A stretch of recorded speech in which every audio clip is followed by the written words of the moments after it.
هم مرة حاولت أو فكرت بأنه تحضر جن مسلم وتخليه يساعدك بحياتك؟ لأن الصراحة هذا الشيء مغري وكلش راح يفيدك، بل راح تصير عندك قوة ما حد يملكها، لأن الجن يفوق القدرات البشرية وأذكى وأدهى وأقوى من البشر. راح يعلمك أسرار ولا بشر يعرفها، أسرار تخليك قوي البدن وقوي الفكر وذكي، وتحصل الأشياء اللي مستحيل تحصلها بوحدك، ويحقق كل اللي تريده، ويساعدك بكل شيء تريد تسويه بحياتك، ويخليك مميز عن باقي البشر، ويصير ملاكك الحارس. وايضا هو جن مسلم، يعني خاف الله وما يأذيك. فكرة كلش مغرية مو؟ بل فكرة عظيمة وما تجي على بال اي شخص. لكن هل اكو مقابل لهذا الشيء اللي يقدمه الجن لك؟ سمعوا هاي القصة العجيبة جدا وانتم حكموا.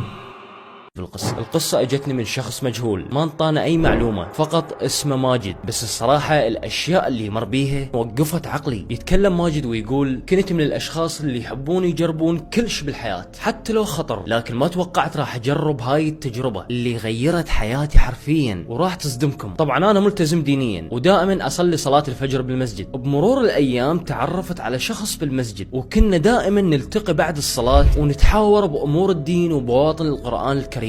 لكن لاحظت هذا الشخص يعرف بأمور كثيرة عن خفايا القرآن والأمور الروحانية والعالم الآخر، وتحديدا عالم الجن. كنت استمع له واني مندهش من الاشياء والاسرار اللي جاي يقولها. وبمرور الايام قوت علاقتنا، وقال لي: ماجد انا كلش وثقت بيك ولازم اطلعك على سر كلش خطير ولا تتكلم بيه لاي شخص. فقلت له: شنو هو؟ قال لي: عندي كتاب راح انطيه لك، راح يغير حياتك مثل ما غير حياتي، وكل شيء تتمناه حرفيا راح يتحقق. فقلت له: شنو هذا الكتاب؟ قال لي: كتاب لتسخير الجن المسلم لخدمتك، وراح يخليك تتواصل ويا العالم الآخر ويساعدونك بكل شيء تطلبه منهم. بالبداية صراحة أنا خفت وانصدمت من هاي الفكرة، بس قلت أوكي خلي أخذ هذا الكتاب وأطلع عليه فقط. فقلت له: تمام جيب هذا الكتاب وخلي أشوفه. اجى ثاني يوم الفجر وكملنا الصلاة وانطاني هذا الكتاب. رجعت للبيت وخليت هالكتاب بغرفتي ورحت للعمل، ومن صار الليل رجعت للبيت ودخلت لغرفتي. بس لاحظت شيء غريب، الكتاب من جبته خليته على الميز. شنو اللي خلاه على السرير؟ غريب، بس اوكي احتمال اهلي نظفوا الغرفة وغيروا مكان الكتاب. فقعدت على السرير وفتحت الكتاب وقريته للاطلاع فقط، وشفته عبارة عن معلومات لتحضير او تسخير الجن المسلم، وايات قرآنية واسماء غريبة ومخيفة للجن، وبعض الطلاسم والكلمات المتكررة وما مفهومة. الصراحة خفت من هذا الكتاب وخليته بالمكتبة مالتي وهملته، وبعد ابد ما قريته. ومرت الايام والكتاب اصلا ناسي طار من بالي. لكن مريت بفترة جدا صعبة علي، حسيت بيها بالفشل بحياتي، بطلوني من عملي ودخلت باكتئاب شديد وكلش كرهت روحي. حسيت نفسي فاشل وكان عندي وقت فراغ هواي وما اطلع من البيت واحس بملل شديد. فتذكرت كلام الشخص اللي كنت التقي بيه بالمسجد الفجر من انطاني الكتاب وقال لي راح يغير حياتك. بس الغريب هذا الشخص بمرور الايام بعد ما شفته يجي للمسجد ولا التقيت بيه، يعني فجأة انقطع وما ظل يجي. المهم ظل بالي يم الكتاب اللي انطاني اياه ولا زال بغرفتي. وبما انه جاي احس بالفشل بحياتي عسى ولعل هذا الشيء راح ينقذني، لكن كنت جدا خايف من تحضير الجن والعالم الاخر، خايف بانه يضروني. بس عاندت خوفي وقررت اخوض هاي المغامرة. فتحت الكتاب وتعلمت من خلاله اولا لازم اصوم لمدة اسبوع، وفطوري يكون فقط خبز شعير وتمر، ولازم اجيب نوعية بخور معينة من اجل عزيمة الجن. المهم كملت اول اسبوع صيام، واجت الليلة اللي راح استحضر بيها احد ملوك الجان. صارت الساعة بالثنتين بالليل وشغلت البخور والشموع وظليت اقرأ الطلاسم المذكورة بالكتاب واني مغمض عيوني، واضوية الغرفة كلها طافية وقلبي يكاد ينفجر من الخوف. وبوقتها وعيت على نفسي وادركت انه انا على ابواب استحضار كائن مرعب ومجهول من العالم الاخر ما اعرف عنه اي شيء. بس ادركت هاي الفكرة جسمي كله ظل يرجف وانا خايف من اللحظات القادمة ايش راح يصير. لكن استمريت بقراءة الطلاسم، وبعدها وصلت للمرحلة الاخيرة من التحضير اللي لازم ارتل بيها ايات من القرآن الكريم. إذ قال لبنيه ما تعبدون من بعدي قالوا نعبد إلهك. فجأة انطفت الشموع كلها والظلام صار داكن، كل شي ما اشوف حرفيا. مباشرة الغرفة صارت كلش باردة، وظليت فاتح عيون بقوة وانظر يمين ويسار مرعوب، وجاي افكر باللي راح يصير والدم جامد بجسمي. لكن قطع سلسلة افكاري صوت خطوات اقدام سريعة جاي اسمعها فوق سقف غرفتي.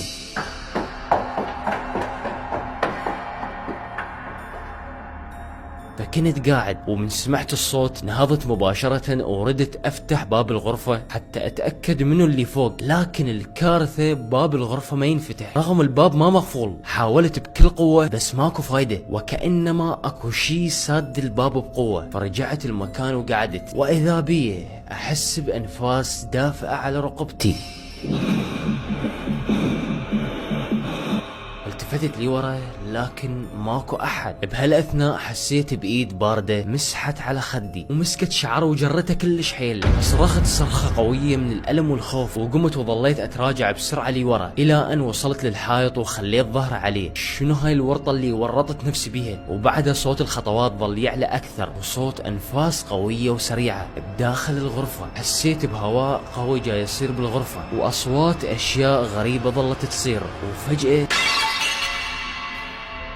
سقطت المزهرية اللي كنت مخليها على الرفوف، وانقطعت كل الأصوات وعم الهدوء بكل المكان. فجأة ارتفعت حرارة جسمي، حسيت بدوار شديد ولعبت نفسي وردت أتقيأ. وبهالأثناء سمعت صوت مو مثل أي صوت شخص جاي يتكلم بس كلام مو واضح. بس مو هنا الغريب يا أخي، الصوت ما جاي أسمعه من الخارج أو بالغرفة، الصوت جاي أسمعه بداخل راسي. شخص جاي يكلمني بكلام خفيف ما جاي أفهمه وبصوت خشن ومخيف. فقلت لا أنا مو صاحي، أكيد انجنيت وصار خلل بعقلي. فظليت أفتر بالغرفة مثل المجنون حقيقة، وأريد أسكت هذا الصوت اللي جاي يتكلم بداخل راسي، ما جاي أقدر. وبعدها توقف هذا الصوت وسمعت كلام بصوت واضح وخشن يقول حرفيا السمع والطاعة. معقولة اللي سمعته؟ ظليت ساكت وكأنما بلعت لساني وانشليت، وتكرر الكلام مرة ثانية. السمع والطاعة خادم كل مسلم سيدي. أنا مو صاحي، أكيد انجنيت وصار خلل بعقلي. فظليت أفتر بالغرفة مثل المجنون حقيقة، وأريد أسكت هذا الصوت اللي جاي يتكلم بداخل راسي، ما جاي أقدر. وبعدها توقف هذا الصوت وسمعت كلام بصوت واضح وخشن يقول حرفيا السمع والطاعة. معقولة اللي سمعته؟ ظليت ساكت وكأنما بلعت لساني وانشليت، وتكرر الكلام مرة ثانية. السمع والطاعة خادم كل مسلم سيدي.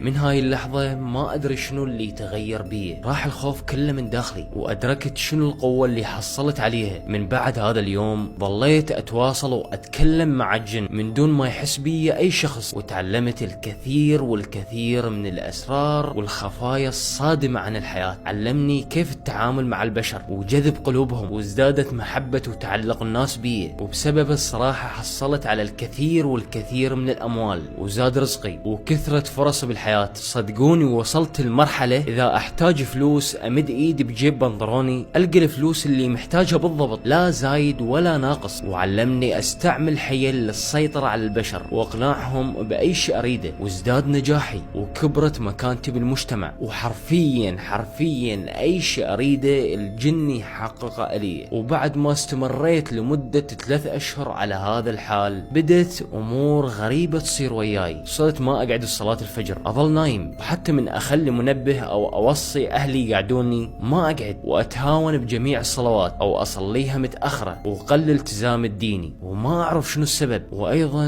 الجن الخادم بدأ يعصي أوامري وما ينفذ كل اللي أطلبه منه، وتغير تعامله وياي، وظل هو يأمرني أسوي أشياء أنا ما أريد أسويها. وتقريبا خلي نقول بدأ يتسلط ويسيطر علي. بس أنا كنت أتساءل سابقا، معقولة كل هذا اللي جاي يقدمه لي الجن من دون مقابل؟ شيء غريب مو؟ نعم غريب وجدا غريب، لأن بدأ الجن يطلب مني أشياء مقابل ينفذ طلباتي. بس هل هاي الأشياء عادية؟ لا، ابدا مو عادية. يطلب مني اذب اكل البيت الزايد بالمرحاض، وايضا يطلب مني امارس اشياء استحى احكيها، اشياء مو اخلاقية. بس اللي اعرفه هذا الجن مسلم، ليش يطلب هيش طلبات جدا محرمة بالدين الاسلامي؟ المشكلة مو هنا، المشكلة ظل يتلاعب بعقلي وتصرفاتي تغيرت، وظليت اسوي اشياء غريبة. مثلا الدجاج ظليت ما اكله، اذب لحم الدجاج واكل العظام فقط. صارت عندي شهية مو طبيعية تجاه عظام الحيوانات، واحب اكلهن بدال اللحم. ولاحظت هذا التصرف غريب علي ومو من عادتي، فبحثت عن هذا الشيء بالانترنت واكتشفت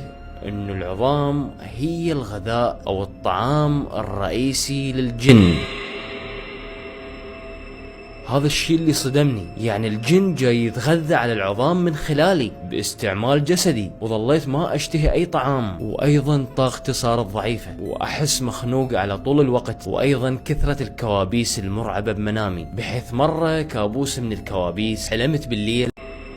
هذا الشيء اللي صدمني، يعني الجن جاي يتغذى على العظام من خلالي باستعمال جسدي. وظليت ما اشتهي اي طعام، وايضا طاقتي صارت ضعيفة واحس مخنوق على طول الوقت. وايضا كثرة الكوابيس المرعبة بمنامي، بحيث مرة كابوس من الكوابيس حلمت بالليل انه انا دخلت الغرفة والدي وتقربت منه، وكان والدي نايم. خليت ايدي على رقبته وخنقته بكل قوتي وكأنما اريد اقتله. هو ينظر لي ومرعوب وما كان عنده اي احساس، كأنما شخص جاي يتحكم بيه. ففزيت من الكابوس مرعوب، وبعدين رجعت نمت. ومن قعدت من النوم الصبح قمت من فراشي، وكعادتي ردت افتح الباب وانزل من غرفتي حتى اتريق، لكن تفاجأت بالباب مقفول من برا. فخابرت على امه حتى تفتح الباب. ردت علي امه وقالت ما نفتحه منا لمن يرجع لك عقلك. فقلت لها شنو جاي تحكين؟ شنو يرجع لي عقلي؟ قالت لي تريد افتح لك الباب حتى تجي وتخنقنا وتقتلنا مثل ما سويت ويا ابوك امس بنص الليل وردت تقتله بالقوة وخرناك عنه. شبيك ماجد؟ انجنيت انت شمالك؟ شبيه؟ معقولة انا سويت هذا الشيء كله بدون ما ادري؟ ردت اقتل والدي امس، بس هذا كان كابوس، شلون صار واقع؟ وهنا جن جنوني وصرت خطر على عائلتي. اني ما جاي اتحكم بنفسي، اكو دخيل بجسدي اللي هو جن وجاي يتحكم بيه بدون وعي. وظليت حابس نفسي بالغرفة حتى لا اسبب اذية غيري. صرت متوحش من دون ما اقصد، والصراحة جدا تندمت لان سخرت هذا الجن لخدمتي. ما كنت اتوقع هيك راح يسوي بيه ويضرني. ومن بديت افكر شلون اتخلص منه، ما كنت اتوقع هو كان يسمع كل افكاري. طبعا رحت اتوضا ورجعت دخلت لغرفتي وظليت اصلي. من وصلت للدعاء ظليت ادعو رب العالمين انه يخلصني من هذا الجن اللي راح يدمر حياتي. واثناء ما جاي ادعو واتوسل فجأة انطفت الكهرباء، وهنا عرفت هو السبب. لكن استمريت بالدعاء وظليت اسمع بالغرفة انفاس غضب، والغرفة ظلت تهتز واشياء ظلت تطيح وتتكسر. ومن الخوف سجدت وظليت ادعي، والاصوات ازدادت اكثر واني ساجد ومغمض عيوني وابكي. وبهاللحظة فتحت عيوني شفت وراي عيون مفتوحة بغضب وجاي تنظر لي، وسمعت صياح بصوت كلش عالي وغاضب. ساعتها فقدت الوعي. قعدت ولقيت نفسي بعدني ساجد على الارض. وهنا ادركت الخطر اللي انا بيه. مباشرة رحت للمسجد ابحث عن صاحب الكتاب اللي انطاني اياه حتى يخلصني من هاي الورطة اللي انا بيها. لكن بحثت ما موجود. سألت عنه قالوا ما نعرفه. معقولة هيك اختفى من دون ما يدري بيه احد؟ رجعت للبيت ودخلت لغرفتي، قضيت الكتاب وفتحته ودورت بيه اي طريقة او شفرة تنهي الشيء اللي بديته. بحثت بالاوراق وقريت ورقة وصلت لاخر ورقة بالكتاب وشفت هالورقة مطبوقة. فتحتها شفت العنوان مكتوب طريقة طرد الجان من الجسد والمكان. وبعد ما قريت الورقة كامل عن طريقة انصراف هذا الجن، هنا كانت الصدمة. تقول الطريقة للتخلص من هذا الجن عليك التخلص من الكتاب اولا وتعطيه الى شخص اخر، وعند قيام الشخص الاخر بتحضير هذا الجن وتسخيره لخدمته، عند ذلك سينتقل الجن منك الى ذلك الشخص وسينتهي كل شيء.